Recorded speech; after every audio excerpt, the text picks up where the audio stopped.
নির্বাচন 12 তারিখে যাবে, নূরও যাবে, তুমি আর বাসার থাকবা বাংলাদেশ, এটা মনে রাখো। এটা যে পরিমাণ ক্ষতি তোমরা করছো আগে, কিছু তো করতে পারো না। না আমি যে কখনোই ক্ষতি করার চেষ্টা করছো তুমি আর বাসার তো পারবে না, এবারও পারবে না। আমি তোমার লিখে রাখো, আপনার ক্ষতি কেন যদি করবো 50,000 ভোট না পাই তো বেশি ক্ষতি করতেছো তো তুমি। কি তুমি বলেন বিভিন্ন ভাইয়া? লোকজনের ফোর্স করতেছো যে নূরের পক্ষে কাজ করতে বলছে। আমি বলছি আমাদের নমিনির পক্ষে সব জায়গায় নির্দেশনা কাজ করতে হবে, পার্টির নির্দেশ পালন করতে হবে, এটা বলছি আমি। আমাকে যদি কেউ জিজ্ঞাসা করে, এই যে তুমি আর বাসার যা করতেছো, ব্যক্তিগতভাবে যদি তুমি যথেষ্ট ক্ষতি করতেছো আমার। তুমি অন দা রেকর্ড রাখো, এটা না না আপনার ক্ষতি কেন রেকর্ড রাখো করবো? যে তুমি আর এই যে বাসার ক্ষতি করতেছো, এটা রেকর্ডে রাখো।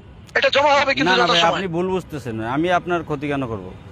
এটা জমা হবে এবং you will get the result. আমি তোমাকে বলে দিলাম, ভাইয়া লিখে রাখো কি ভাইয়া কি ক্ষতি আমি করতেছো। আপনার ক্ষতি করতেছি না। এখন সিচুয়েশনটা হয়তোবা আপনার বিপক্ষে চলে গেছে, পার্টি কেন, নির্দেশনাটা কি আপনার কারণে? নুরু বিপক্ষে তোমার চলে কি গেছে। হয়? নুরু তোমার কি হয়? নূর তো বিষয় না ভাইয়া, আমার দলের নির্দেশনাটা আমার কাছে ইম্পর্টেন্ট, আর পরিস্থিতিটা আপনার দলের বিপক্ষে দলের গেছে। তোমার এখন এই জন্য দলের আপনি আগে আমাকে পরে ধরেন বিপক্ষ admission মনে দেয়নি, তুমি করতেছেন। এসেছিলে তার কাছে।